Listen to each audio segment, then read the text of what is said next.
Hey there friends, it's Missy again. Thanks so much for stopping by today.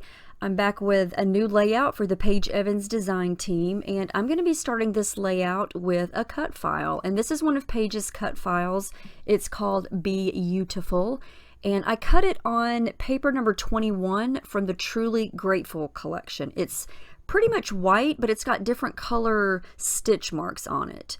And I'm going to scrap this cute color photo of my oldest daughter. I thought it was just a beautiful picture of her, and I decided to go with a color picture instead of black and white this time.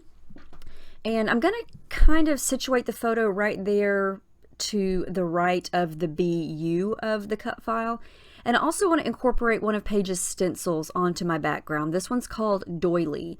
And I'll make sure to link where you can find all of Paige's stencils, all of her cut files, and the Truly Grateful collection down below in the description box. So I'm going to use this purple pattern paper as my background, and this is also from Truly Grateful. It's paper number 10. Basically everything I'm using today is from the Truly Grateful collection. I definitely want to do lots of mixed media, and I just was in the mood to use purple. Once I decided on this picture, my daughter's tank top is a completely different color purple, but I think by the time I get done with everything and pull in all the different colors, it's going to showcase everything really, really nicely. So I wanted to do 3 big mixed media sections on this background, and the very first thing I'm going to do is smudge some white gesso down in the areas where I want to use the stencil. And kind of looks like a big white smudgy mess, but I've got it all done, and you're not even really going to notice a lot of this gesso once everything is done. That just preps the paper for any mixed media I'm going to add to it. It's going to give me a little bit of white space, and it's just going to allow colors to spread and blend and run together, and nothing's going to just soak right through the paper immediately. All right, so what I'm using here over the stencil is modeling paste, and this is from Liquitex, and it's just a thick white paste. And I'm just using a palette knife to scrape it right on top of the stencil. And when you peel off the stencil, it just leaves this really gorgeous texture. If you've never used stencils before, they are amazing, they're fun, and I really love this doily from Paige's stencil collection. It's so pretty. I think I've used it once before, but not on a background. So I'm going to do 3 big sections with the doily here, and I am going to let this dry before I start to add any liquids on top of it. And I did let the gesso dry first before I started applying this modeling paste. I definitely let every layer dry before I start something else. So everything here on the background is dry, and I think I turned it the other direction, so the open area is on the right. So when I put the cut file back on top of it, the picture will go kind of on the place where there is no doily. Yeah, sometimes when I make a background, I'll play around with it, and then I'll turn it a quarter turn or turn it completely the opposite direction, and I like it a lot better. And that's not even how I planned it, but it's just sort of like one of those accidental things where it looks better another way, and sometimes that's just the way it goes. And so that's what happened in this case. Okay, so I went through the papers, all from Truly Grateful, and I'm just going to start to choose papers that I want to use to back the letters here. And some of them are going to be on the more on the solid side, like this paper here. It's patterned, but it's very subtle. So to me, it reads like a solid. There's not like this one here with the flowers. That's more of a busy pattern, whereas this darker pink purple color is more subtle. So I consider that more of a solid. So I'm going to do a little bit of a mix here. Some solids, some patterns. But I'm trying to make sure that everything coordinates with the purple. And so I got everything cut here, and I love this color scheme. It's definitely different for me, but it feels fall, and I wanted to create sort of a fall-ish color scheme. I want to create some dimension and do something a little bit different here, and I've actually never tried this. I know a ton of people have done this, but I've never done it. Before I glue the papers behind the letters, I want to add some adhesive foam behind the letters. So I took my scissors and my little strips of foam there, or sheets of foam, and cut super skinny strips because I'm going to put this on the entire back of the cut file. You can kind of see there it's done. And then I'm going to glue the letter down on top of the foam or behind the foam. And so there's going to be a little bit of space between the actual cut file and the pattern paper, and it creates the coolest dimension. And this was really easy to do. It just takes time. You know, if you're willing to cut skinny strips of adhesive and stick it behind there, it didn't take as long as I thought it would, but I think the effect is really, really cool. And so you're still backing the cut file, it's just giving it a little bit of separation. And then once it's done, it looks so, so cool because you get this little bit of shadow effect. And yeah, it just looks raised up off the page. And I think that's so neat. So now it's starting to come together. I love how this is looking. I love this cut file because it pretty much gives you the perfect spot to put your photo. And so you don't have to spend lots of time worrying about where's my picture going to go. And if you used two pictures, you know, you could put one on the left of the U and then one on the right, like I'm going to do. But yeah, I think cut files are awesome because they kind of help you design your layout. All right, so I went through my shimmers. You know, I love me some shimmers. And I chose some yellow, some pink, some blue, and then I'm going to wind up adding in a little bit of that orangey coral. It's not really coral, but it's once it mixes with these other colors, it'll match.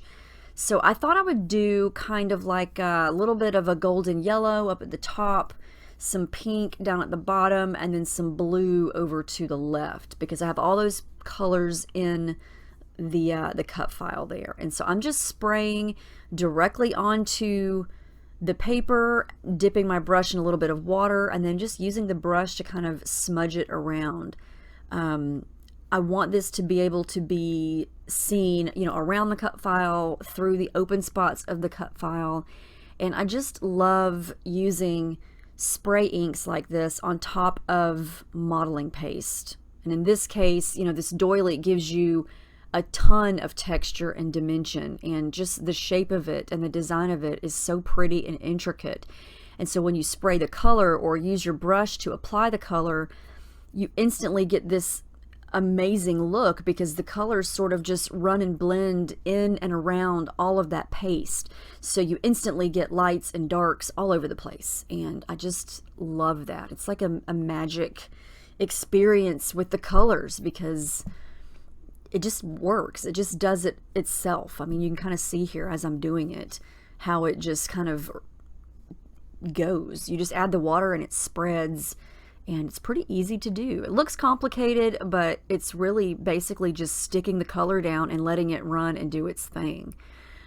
So my yellow was looking a little too yellow, so I wanted to make it look a little more golden to match that eye in the cut file. So I pulled out my gold gelato and I'm just kind of smudging that down using my finger to smudge it. And gelatos are amazing. They're basically like little tubes of lipstick and they work so well. Lots of uses for those. You could use them dry, you could add water and kind of create your own watercolor effects with them. But I love to mix and match the gelatos with the spray inks because you can really get the perfect color that you're going for there.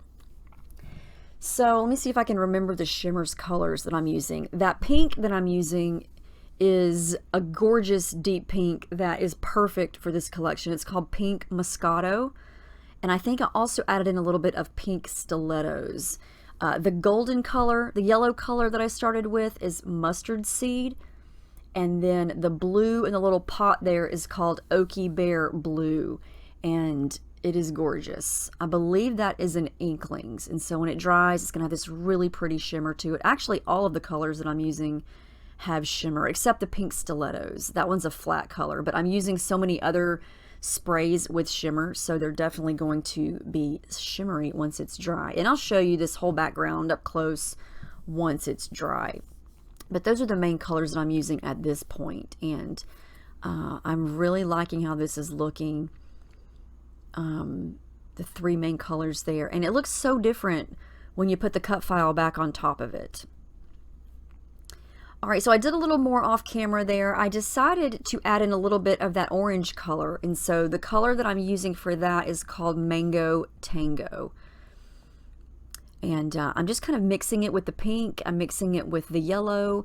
And, you know, this is the beauty of the gesso. It allows me to kind of reactivate the color with some water. And so I was able to mix those colors together. And you can kind of see here the result of that. You can see the shimmer. It's gorgeous. These colors are so, so pretty. All right, so now that that's pretty much dry, I'm going to work on everything else. And so I know exactly where the cut file is going to go. I'm going to get to work on my picture. And just to add a little bit of a messy, torn border around the photo, I added some white tissue paper behind it. And I'm going to add some adhesive foam behind the photo too. Since the cut file is raised up, I want the picture to match the same height, and so I'm going to add some of that behind the photo. And I'm going to layer the photo kind of underneath the U in the word you, so none of that is covered up. And then I'm going to come in, before I start to glue anything down, I'm going to come in with some tangled thread. And I've got the dark blue color, I've got the golden yellow color, and that deep pink. And I'm just going to kind of pull it off the spool, loop it up, make a little messy nest, if you will, and then tuck it in a few places here and there. And this just adds texture, it adds pops of color, it just adds to the whole messy factor of the background, which, you know, I love so much. And so I just like these little hints of some extra details here and there. And I want to make sure that my cut file is straight, since, you know, the block letters are in perfect straight line pretty much, and so I want that to be straight. My photo is going to be a little bit crooked, and I want that to be crooked. I don't want everything to be perfectly straight. You know me and my messiness. I gotta have something crooked. So the photo is going to be at an angle, but I definitely want the cut file to be straight. So that's where my ruler comes in handy. I got all that glued down, and then for the embellishments. Now, I kind of changed my mind here on a few things. I thought about using the little mushrooms on the Truly Grateful sticker sheet, and then one of them is an epoxy sticker. And I thought they looked cute. I wound up changing them because I wanted more of them to kind of stick somewhere else. But I wind up changing it for flowers instead. I do play around with some of the flower clusters. I was mainly looking for things in the colors that I have on the layout. So anything that's got that dark blue, that soft pink, or the deep pink, or that orangey color. I went for this paper here. Oh, I think that's paper 15. Lots of flowers on it, and I just did some fussy cutting. I like these flowers because they're small, they're easy to cut, did not take long at all, and they're the perfect colors. And so, you know, I don't want to cover up the background that much, and I don't want to cover up the cut file. So I want my embellishments to be small. And yeah, I did some more embellishing off camera there. I added in more flowers that I fussy cut. I pulled some leaves from the die cut ephemera, and then I also pulled another die cut circle that's over there, overlapped on top of the photo. It says "You Are Loved." And I like that because it's also purple. And I got lots of different shades of purple going on here. It's very hard to match purples, but I kind of just went with it. And I feel like even though my daughter's shirt is a completely different purple, it just kind of works. I feel like the blue in the layout kind of works with her shirt also. It can kind of look purple. It can kind of look blue. I just thought that it kind of enhanced the colors in the photo. But then the photo also kind of enhances the colors on the page, if that makes sense. I added a couple of epoxy stickers here. I'm going to use that Yes down at the bottom because it's the perfect blue, and I just like the way that looks down there. And then I'm going to use this other epoxy sticker that says Stay Golden, and it's going to blend in above the photo there with the yellow section, which I wanted. I didn't want another bright color to kind of stand out in that area. I wanted it to kind of be subtle, and so that Stay Golden sticker was perfect. So I'm going to make sure that everything is glued down. And I just basically scattered small flowers around on the letters, like on the B, on the T, on the L, to the left of the photo. I did add a little bit more yellow thread there under the yes to kind of make it stand out just a little bit more. And then I did add some pops of that fun shiny gold, and they're all tiny little pops. They're little gold hearts, and they're all from the sticker sheet. So they're very subtle. I added those basically around where all the flower clusters are. I just like the little pop of shine that gives. And then I decided to add a couple more fussy cut flowers right there by the word you. And then this gold sticker that says so amazing. I'm going to stick that right there in the middle, since I have a couple of little gold hearts everywhere. The last thing I'm going to do is add some gold splatters. And this is also from Shimmers. It's called Minor 49er. It's a gorgeous shimmery gold. And I just added some water to it using my brush to splatter that around. And then I didn't do much journaling. It's hard to tell here, but I wrote my daughter's name and the date underneath the T and the I. But that's the final layout. I love how this turned out. I think it's so pretty. I love using Paige's stuff. It's never-ending gorgeousness. And I love the mix and match of her cut files and her stencils with her collections. It's just perfect. And I really love this color scheme. It's so fall-ish, even though my photo isn't very fall. It was taken in November, but you know, here in Florida, we wear tank tops and flip-flops all the time, so it's still a fall photo. But yeah, anyway, let me know if you have any questions. Again, I'll link below everything that I used. I hope you guys have a great week, and thank you so much for watching.